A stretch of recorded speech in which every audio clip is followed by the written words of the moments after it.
Alright, let's talk about a wild, trippy, mind-bending beast of an album. This is Tago Mago by Can. Released in 1971, this double LP isn't just a record, it's more like a sound experiment disguised as a rock album. It's chaotic, hypnotic, and strangely beautiful, and it marks a defining moment for what would eventually be labeled kraut rock. But honestly, even that term feels like too small for what Can was doing here. First off, let's talk about the band. Can were this German collective of musicians who came from a very non-rock background. They were talking classical, jazz, avant-garde, and even world music.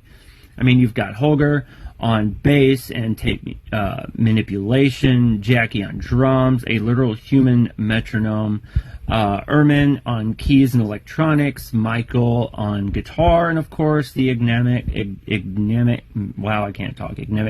total, unpredictable Damo on vocals. This lineup was just throwing 5 mad scientists into a studio and telling them to invent music from scratch. Tago Mago is their first album with Damo, and his performance alone is worth the listen. He doesn't so much sing as he channels. He moans, whispers, growls, and chants. It's like he's speaking in tongues, creating his own language to match these strange sonic soundscapes around him. There are moments where it feels like you've, eavesdropped on some shamanic ritual more than just a rock song. The album opens with Paper House, and right away you know you're not in Kansas anymore. It starts dreamy and subdued, but it slowly builds into like a full-on psych jam, like a rocket lifting off. And then there's Mushroom, which feels, claustrophobic and paranoid, and then, oh yeah, whereas Damo's vocals are literally played backwards for part of the song. It's like Can was trying to rewire your brain one track at a time. And then here comes the monster, Hallelujah, and 18 minutes of pure groove and repetition. Jackie's drumming on this track should be preserved in a museum. It's relentless, funky, locked in like a machine, but it's not mechanical. It breathes, it pulses. Over that groove, the band just goes wild. Guitars shred, keyboards gurgle. Damo is off doing Damo things. It's like James Brown got kidnapped by aliens and made like a space funk masterpiece. Now, side 3 is where things kind of get weird. You got, Amon, and then Peking O kind of dive headfirst into full-blown sonic surrealism.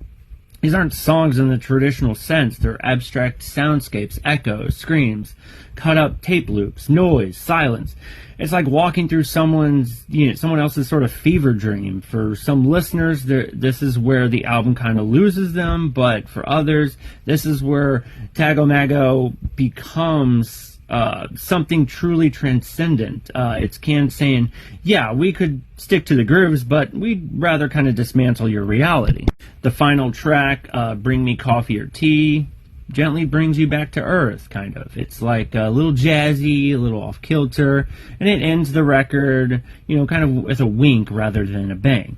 So what makes Tago Mago important? Well, it shatters convention. It showed that rock music could be, exploratory, trance-inducing, and just downright bizarre without losing its primal power. This album introduced everyone from Radiohead to Sonic Youth to the Mars Volta to Aphex Twins. You could argue that it laid the groundwork for post-rock, industrial, and even ambient and electronic experimentation. In a way, Tago Mago isn't about songs, it's about sound. It's about pushing limits. It doesn't spoon-feed you melody and structure. You have to give yourself to it. But if you do, it rewards you with something primal and alien and completely unforgettable.